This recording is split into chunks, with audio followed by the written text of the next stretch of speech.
The state is set to execute 2 men tonight. What you can expect with that situation in the coming hours. A family trip turns to tragedy. What rescuers found laying on the muddy bank of the Arkansas River. A league of their own, how a few angels in the outfield are providing miracles.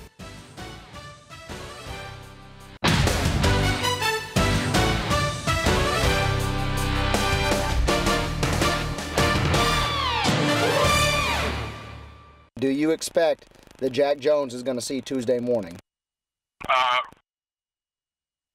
odds are against this, but not 100%. I can tell you this, we are going to be pursuing the midazolam as applied challenge, as applied to Jones, all the way through. It's going to the 8th Circuit, and then if the 8th Circuit turns us down, which I think is probably a pretty good bet, we will take that up to the U.S. Supreme Court. We start today's newscast with some breaking news. After being denied a stay of execution by the 8th Circuit, Arkansas, and U.S. Supreme Courts, death row inmate Jack Jones is going through the executions process as I'm speaking right now. The execution has been set for 7 o'clock today since Governor Asa Hutchinson scheduled the string of capital punishment in early March. The execution process starts with at 7 o'clock. Jones gives his final words if he decides to do that. A few days ago, we saw Liddell Lee not give any last words, so that is also a possibility. After that, he will be injected with midazolam, a sedative intended to put him to sleep. After about a 5-minute time span between the administration of the drug, they will do a consciousness check. Well, they will then, if he is unconscious, inject him with the second drug, vecuronium bromide, which will put him into a paralysis. He will be paralyzed by that point. After that, they will shoot him up with potassium chloride, which will stop his heart. And at that point, they will come out and check and see if he is indeed still alive. Jack Jones, in 1995, murdered a 34-year-old named Mary Phillips and then beat her 11-year-old daughter. In 1996, he was found guilty of capital murder, and he has been on death row since, staying at the Varner unit in Grady, Arkansas.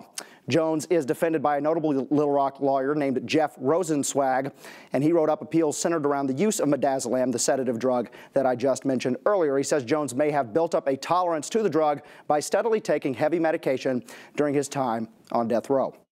The prison has had Jack Jones on some heavy duty drugs for pain for 10 years because he would be in extreme pain without those things. But he's been on heavy-duty stuff for years.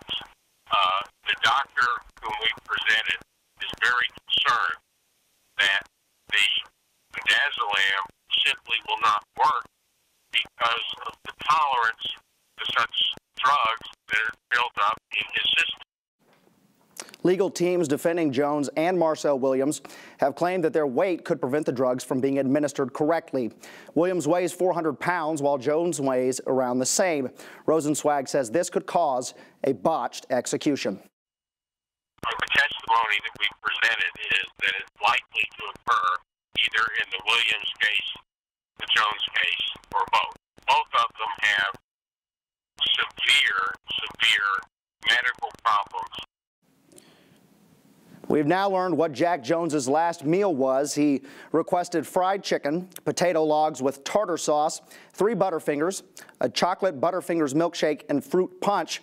He has severe health problems, not just being overweight, but he also has rabid diabetes. He is an amputee, and so that has come into play as his defense team tries to get him a stay of execution. That is not happening again. He is currently in the executions process right now, and we will find out here in just a little while if that was successful or not. And I will be back later in the show if we do get any updates on that execution.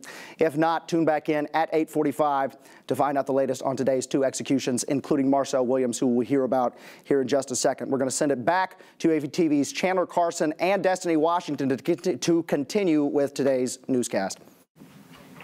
Thanks, Andrew. You just heard the name Marcel Williams, the inmate scheduled to die by lethal injection at 8:15. Like Jones, Williams made several last-minute attempts to receive a stay off execution, and all were blocked.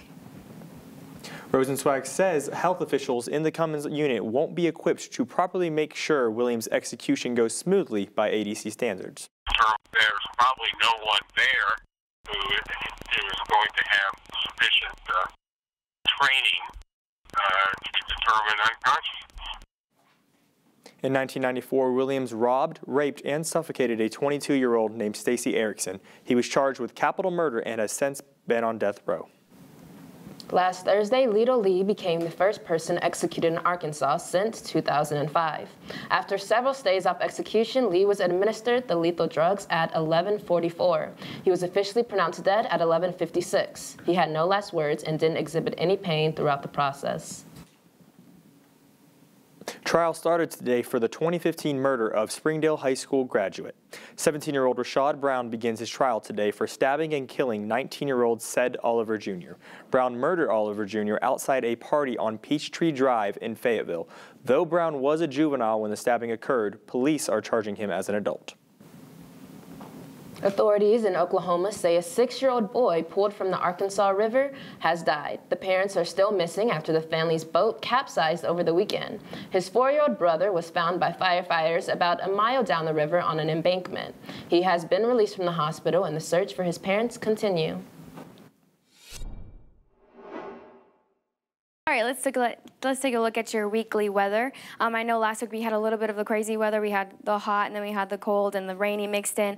But it's going to happen again this week. And so it's going to be pretty sunny through Monday and Tuesday, Wednesday, thunderstorms, but back again sunny. Then on Friday, it's going to be some more thunderstorms. And then I know the Springtown Youth Festival will be thunderstorms again. So just make sure you guys bring a raincoat, some umbrellas, a blanket if you don't mind getting it wet, and just stay safe. And healthy, but that's all I have for you guys right now. I'm Ceci Hernandez with your weather. Thanks, Ceci. Well, as she referred to earlier, rain or shine, the Springtime Youth Festival is still on. The fairgrounds doors open Saturday at 3 p.m. and music starts at 4. UA Headliners Concert Committee will announce bus pickup locations later this week on social media. Limited parking is available at the fairgrounds, and there will be no re-entry at the concert, and it will end at 11 p.m. There is an opportunity in Arkansas where there are no judgments and special needs children have the chance to be heroes. What's up? What's up? Yeah. For most kids, baseball is just a game. But at the Miracle League of Northwest Arkansas, it's more than that. Miracle League is a baseball league set up for special needs of all flavors. Miracle League is designed to help people with special needs experience the game of baseball. The league has players, coaches, and plenty of fun to go around. Give me that surprise look. Give me mind blown. Head coach of the Yankees, Jared Park, has volunteered at Miracle League for 6 years and has seen the joy baseball can bring to his players. Anything these kids can do that's normal or whatever's considered normal is an amazing thing, and they know it and they love it. Smiles and laughs are frequent at Miracle League, but when it comes to hitting, the Yankees are all business. Infielder Artie Fowler says hitting is his favorite part. Why do you like hitting, though? Because it goes like this. Cole Smith, another member of the Bronx Bombers, says outfielders should be wary when he steps up to the plate. I could always hit a home run. Don't let their serious faces fool you. These guys also know how to break it down. Dance party at home. Go, Cole. Drop it. Now, give him a little moonwalk right here. One time. Moonwalk it. Go ahead. All right. The dictionary defines miracle as a highly extraordinary event that brings very welcome consequences. The Miracle League fulfills that definition one swing or dance move at a time. For UATV, I'm Seth Campbell. Hey, don't get in front of people, knucklehead friend. If you want to become part of the Miracle League, you can volunteer as a buddy through their website. Obama makes his first public appearance since leaving office. How the former president is making a statement in his hometown. Tensions with North Korea continue to rise. The country's most recent threat next.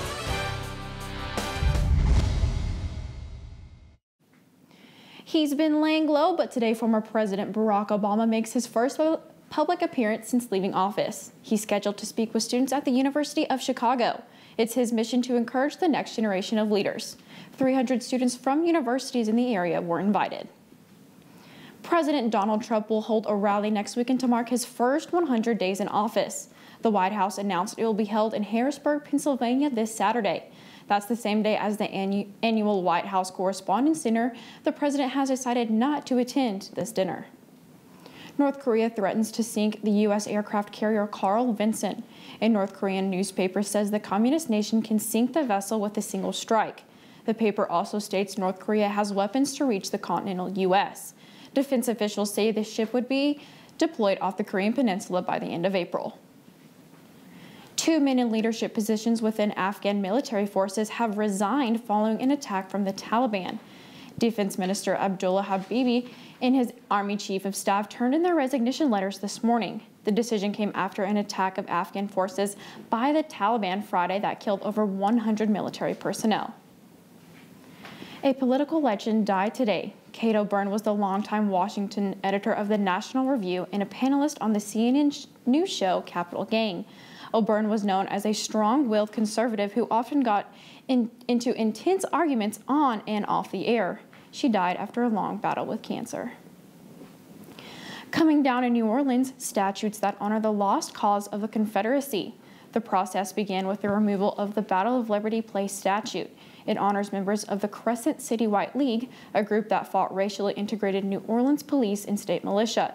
This is one of 4 statutes the city mayor Mitch Landrieu wants to move to place within the next historical context. Obviously, the mayor that we voted into office was very much for it. Hence, it's coming down. Has received death threats over the removal. A Minnesota woman is challenged with the traditional rule of boxing to stay true to her faith. Amaya Zafar is a 16-year-old Minneapolis boxer who wears a hijab, long sleeves, and leggings out of respect for her faith. After constant appeals to adjust the rules that prohibit these clothes in the ring, the rule change to allow the clothing was announced this morning. Well, that's what's happening in our world. I'm Maisie Vincent. I take you inside the home of a man some may call the biggest Razorback memorabilia collector in Central Arkansas. Find out what makes his upstairs space so special. Red and White are scheduled to take the field. We have all the information that you need to know.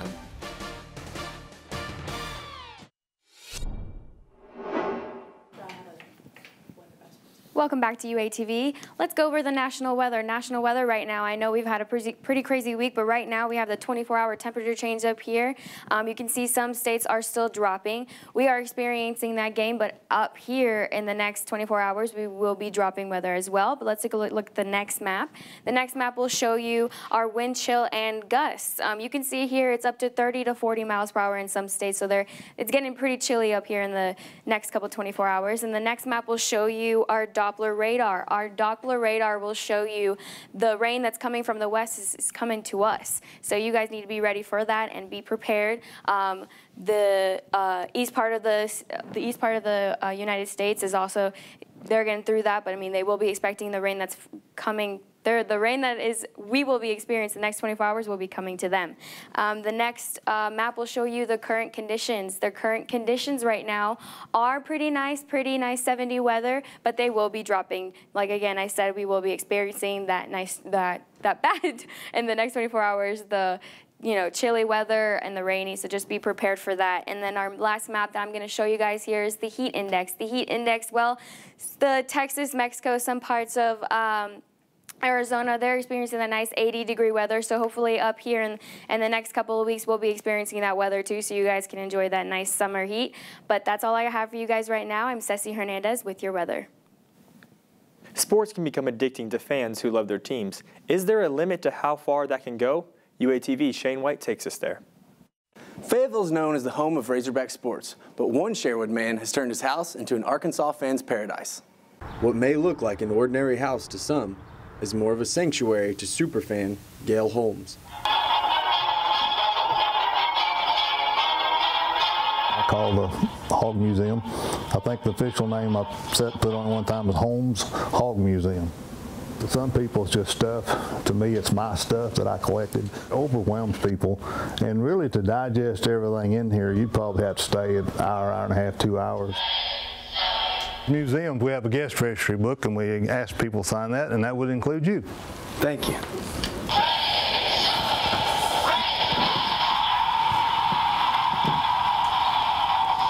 I've got a lot of things up here that are much older than these 2 items, but these are special because my mother gave these to me in the late 60s. QB, short for quarterback, because we simply put quarters in his back, and that's all we ever put in here is quarters. This is what I bought him one year for Christmas. I found it at a flea market, I believe in BB, Arkansas. And that's kind of when this thing took off, collecting in my office, and my office became an attraction that anybody that comes here hadn't been here before hits that top step. They call it I call it the wow step, because they go wow. I've been to 90 straight football games, consecutive games, home and away. Liberty Bowl in 2010 was the first game of this 90-game streak, and I said, I'm going to make an effort to go to every game next year. Now my goal is to hit the 100 mark. It's just something I like to do.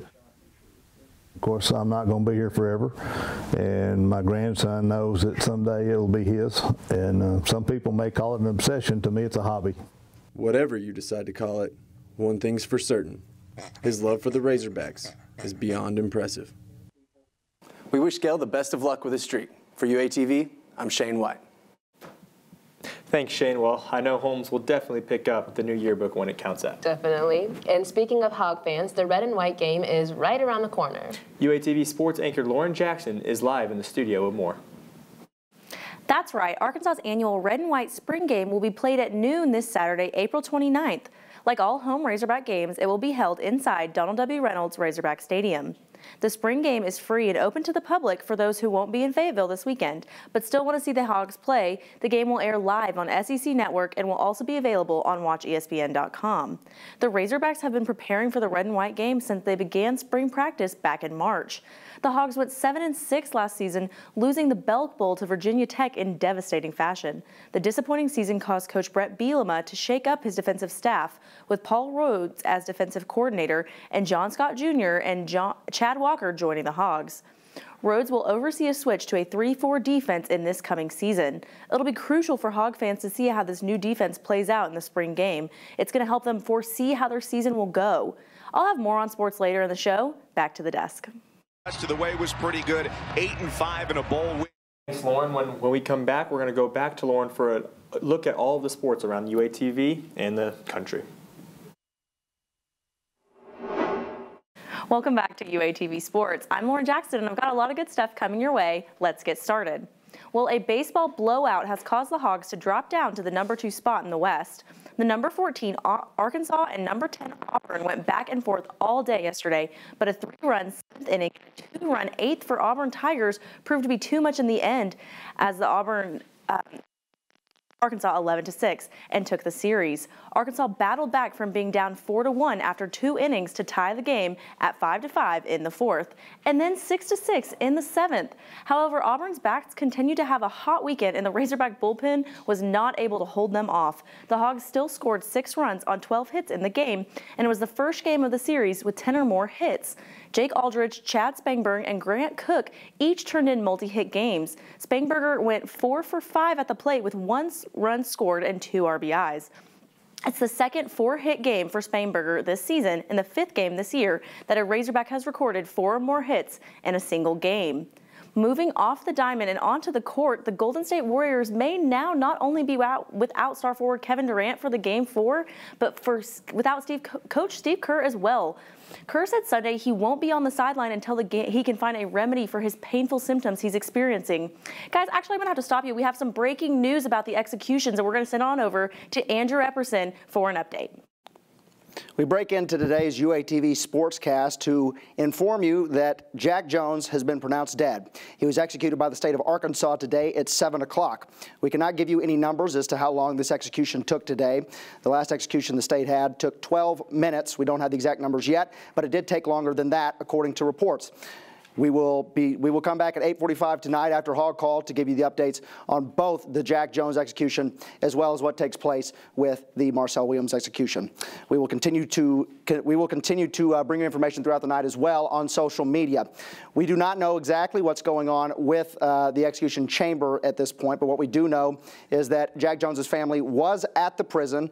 They watched on a closed-circuit television, according to reports. That's not been confirmed yet, but we do know that they were at the prison.